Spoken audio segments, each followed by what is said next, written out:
दिवसाची सुरुवात अशी बरोबर एक काल्पनिक इसाप नीतीमधील गोष्ट आहे.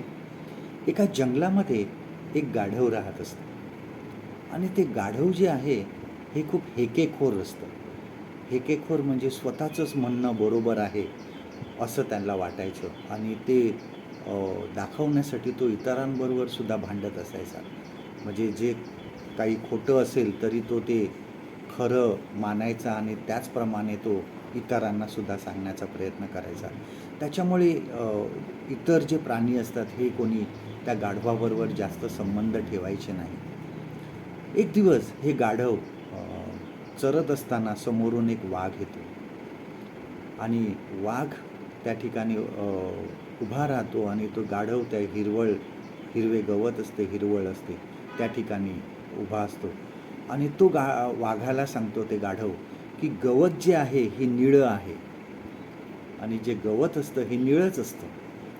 आणि या वाघाला जरा बरोबर वाटत नाही. तो सांगतो नाही, गवत जे आहे हे हिरवं असतं. आणि ते गाढव म्हणजे स्वतःचंच म्हणणं खरं करायला नेहमी पुढे असतं. त्याच्यामुळे ते त्या वाघाबरोबर भांडायला लागतं की नाही, गवत जे आहे हे निळंच आहे. आणि वाघाला ते विचित्र वाटतं की हे समोर असताना हा गाढव असा काय बोलतो आणि तो पण त्या गाढवाबरोबर भांडायला लागतो की गवत हे हिरवंच आहे.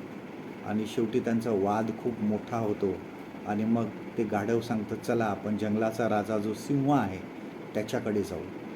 आणि सर्व त्या दोघंजण सिंहाकडे जातात.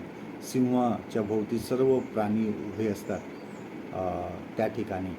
आणि हे गाढव जाऊन त्या सिंहाला सांगतं की बघा महाराज, की गवत निळं असतं आणि हा वाघ सांगत आहे की गवत हिरवं आहे आणि मला असं वाटतं की गवत निळं असतं आणि हा वाघ माझ्याबरोबर वाद घालत आहे, माझ्याबरोबर भांडण करत आहे, तर तुम्हीच आता काहीतरी न्याय द्या. आणि शेवटी सिंह थोडा वेळ विचार करतो आणि नंतर त्या गाढवाला सांगतो की तुझं म्हणणं बरोबर आहे, गवत जे आहे हे निळंच असतं. आणि हा वाघाला एकदम आश्चर्य वाटतं आणि ह्या गाढवाला खूप आनंद होतो. तो आनंदात असतो आणि तो वाघाला सांगतो बघ मी सांगत होतो ना तुला की गवत हे निळंच असतं. आणि नंतर तो त्या सिंहाला सांगतो की महाराज बघा, ह्या वाघाने माझ्याबरोबर विनाकारण वाद घातला, विनाकारण हा माझ्याबरोबर भांडला, तर ह्याला तुम्ही काहीतरी शिक्षा द्या, कारण हा माझ्याबरोबर भांडला आणि माझ्याबरोबर माझा वेळसुद्धा याने वाया घालवला.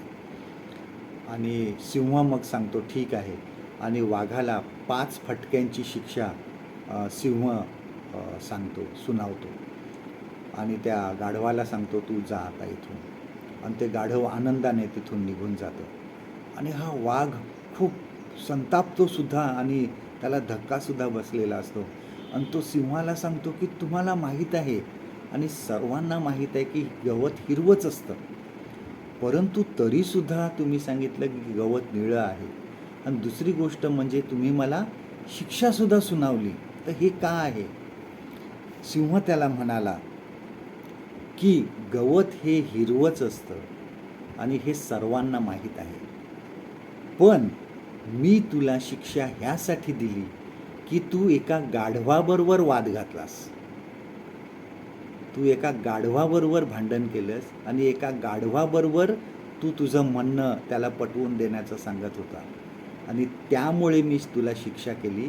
आणि शिक्षा 5 फटक्याची ह्याच्यासाठी केली की ह्या सर्व वादामध्ये तू तुझा वेळ तर घालवला पण आमचासुद्धा वेळ घालवला. आजचं देवाचं वचन आपल्यासाठी हे आहे. 2 वचनं आपल्यासाठी आज आहेत. नीतिसूत्र ह्याचा 23वा अध्याय 9वं वचन, प्रोव्हर्ब्स चॅप्टर 23 अँड वर्स 9. मूर्खांच्या कानात काही सांगू नको, तुझे शहाणपणाचे बोल तो तुच्छ मानील. दुसरं वचन आहे तिमथ्याला दुसरे पत्र ह्याचा 2रा अध्याय 23वा वचन, 2 तिमथी चॅप्टर 2 अँड वर्स 23. मूर्खपणाच्या व अज्ञानाच्या वाद विषयापासून दूर राहा, कारण त्यापासून भांडणे उत्पन्न होतात हे तुला ठाऊक आहे. परमेश्वर करो आजचा दिवस तुमचा आशीर्वादित करो.